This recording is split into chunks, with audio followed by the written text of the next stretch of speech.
Hey, thanks for clicking on the extended version of my cast interviews for the movie 50 Shades Freed. This is where Christian Grey and Anastasia Steele honeymoon. Paris, France. So why not bring Harkins Theaters all the way over to Paris to sit down with the cast, which is exactly what we did. Take a look. Please stop speaking of my husband as if I weren't here. Anna. You may call me Mrs. Grey. This starts out, you guys get married and you navigate the typical first year of marriage problems, like when the architect is hitting on your husband and what was the biggest adjustment for you in your first year of marriage? What was the hardest thing to get used to?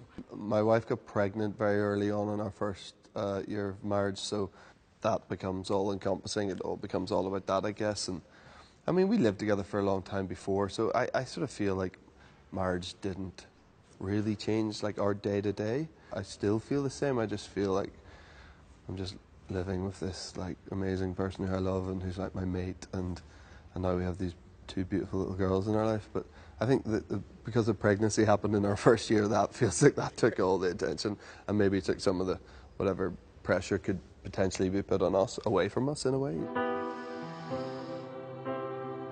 Good morning, wife.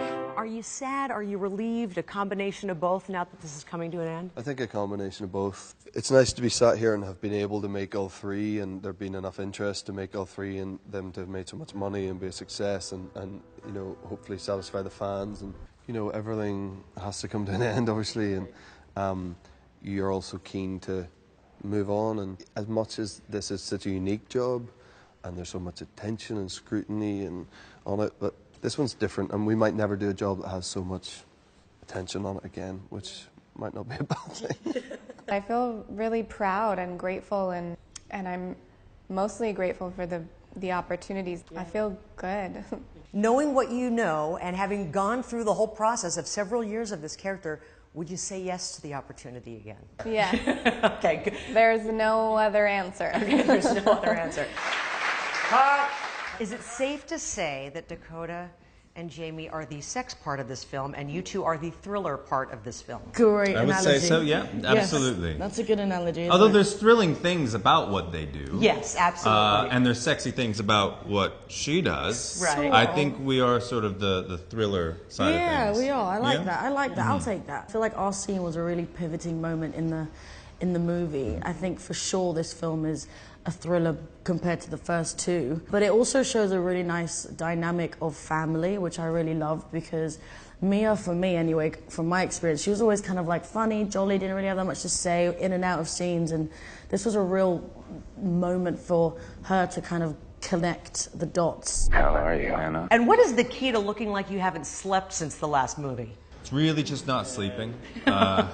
We decided that he didn't have time to wash his hair either. Okay. Like he's just looking like he's doing a lot of hardcore stimulants to stay up and Yes. plan and plot his revenge. No time for sleeping when you're that wicked. Did he bathe recently? Like the No. poor guy is Oh, he just smelled losing awful. it. He smelled awful. Poor You can guy. attest to that. I You smelled couldn't awful. smell any. I couldn't smell anything.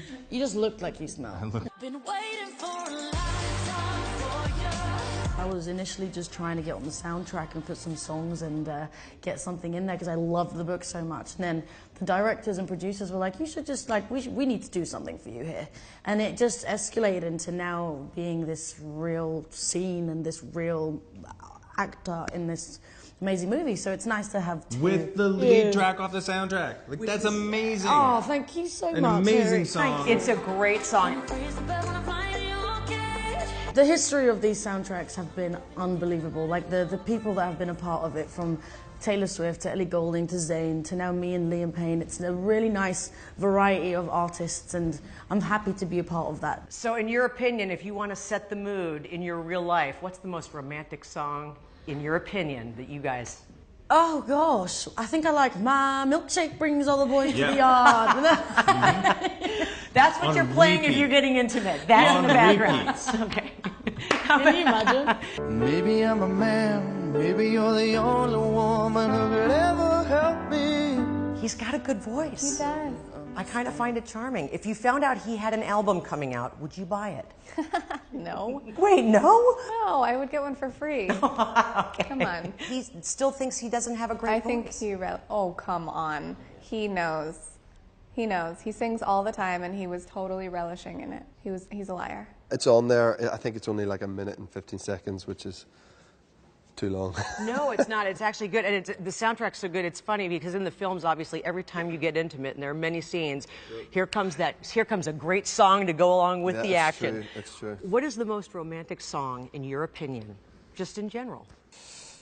Probably "Sweet Thing" by Van Morrison. Sweet thing, sweet thing. Anything off Astral Weeks. It's the best album of all time. I don't know what you'll end up wearing on your actual wedding, but that dress is fantastic. It was beautiful, wasn't it? You got the dress on, you're looking up and you're saying the vows. When you shoot that stuff, does it make you think about what it might be like when you end up getting married? I don't know if I'm ever going to get married. It was fun. It was like a fun, you think about that stuff, and it was really fun to do it in a movie. Now I don't even have to do it in real life.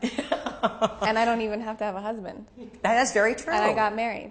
That is very true. You got married, and you looked fantastic, by the way. Thank you. And you also had a fabulous honeymoon, it looks like. So you don't even have to do the honeymoon part because you're jetting off to the south of France, and we're here in France because it's part of your honeymoon. In all seriousness, if you and I could just be whisked away right now and leave this day of press, where would you go? To bed. Okay. I'll let you have your own room. Oh, you and me together. Where are we going? Well, we don't need to. I'll give you your own space. But I'll snuggle you. You get this really cute keychain. It costs practically nothing, but it means a lot.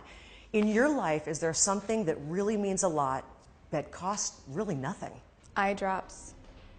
Eye drops are pretty cheap, and they really matter to me a lot. You've talked about how your wife has not seen the films, but let's be honest. I'm a woman, my husband's in 50 Shades of Grey movies. I'll tell people I'm not seeing them, but I'm seeing them. Do you think she's seen them secretly but just doesn't want us to know? There's no way. She hasn't. She said one time I was away filming something else last year, maybe. I was in Budapest for a while. And I think she said, it comes up in so many different. Suddenly it's on demand or whatever, and it pops up and there's an advert. You're looking for something else, and it says, "I'm now available on demand." And she says you did have like a minute where she sort of hovered over the select button, and then decided not. But we have this idea of watching it when we're like in our 80s, and it doesn't really matter. Will you guys keep in touch? Absolutely. Okay. And a lot of people are making this a Valentine's date night for them. What are you be doing on Valentine's? Do you know? I'm going to be working in Vancouver. That's kind of a bummer. I know. Do you think you might get flowers? If you send them to me. I made a vow to love you faithfully, forsaking all others, to comfort you in times of need, for as long as we both shall live. I hope you enjoyed my cast interviews for the movie 50 Shades Free. Don't forget to like us on Facebook, Harkins Theaters, for your movie news, promotions, and giveaways. In the meantime, we'll try to go explore snowy Paris, France, and we'll see you at the movies.